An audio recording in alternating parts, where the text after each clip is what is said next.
quiçá os pastores se limitassem à sua antiga ocupação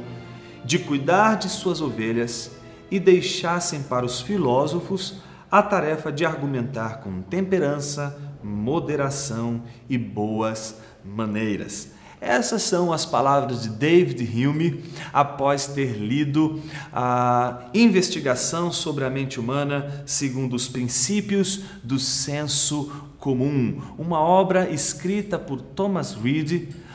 e que visava justamente estabelecer uma crítica ao Tratado da Natureza Humana, obra reconhecida e escrita por este renomado filósofo escocês David Hume.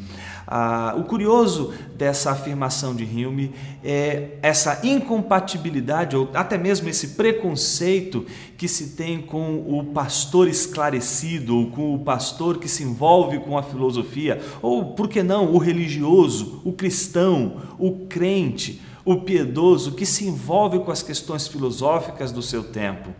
O curioso é que talvez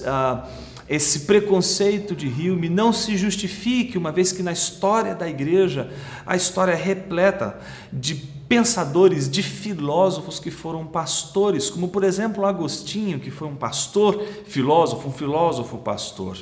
Mas talvez a grande implicação de David Hume seja talvez porque esta obra seja uma crítica ao ceticismo ou à proposta cética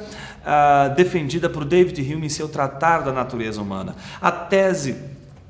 de Reid, depois de mais de 20 anos pesquisando o Tratado de Hume, é justamente mostrar que toda a posição cética que Hume toma no Tratado da Natureza Humana, ela decorre de uma tomada de partido a favor de uma teoria das ideias que talvez hoje a gente chamaria de representacionismo e que faz com que toda teoria, toda filosofia que parta de um pressuposto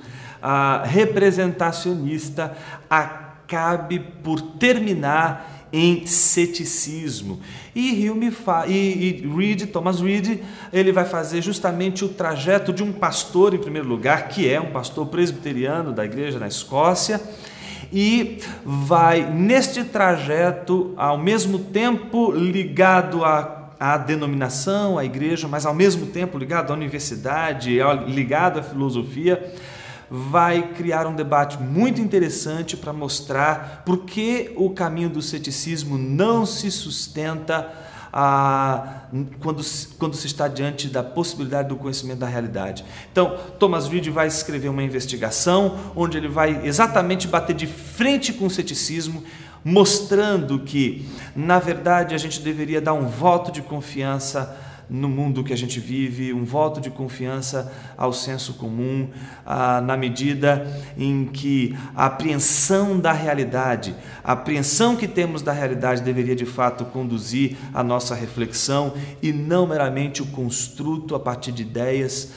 totalmente desconectas do mundo da vida, do mundo da realidade que a gente vive. Uma das coisas curiosas é que também estamos diante de um lançamento recente de edições Vida Nova. Pela primeira vez em língua portuguesa temos uma obra de Thomas Reid, um filósofo escocês que marcou a época junto com Kant na crítica do idealismo cartesiano, uma crítica à teoria das ideias de Locke, Berkeley, filósofos que marcaram a época como Hume. Então está aí a indicação: Investigações sobre a Mente Humana segundo os princípios do senso comum, uma obra que marcou época e que hoje está disponível em nossa língua portuguesa. Uma boa leitura.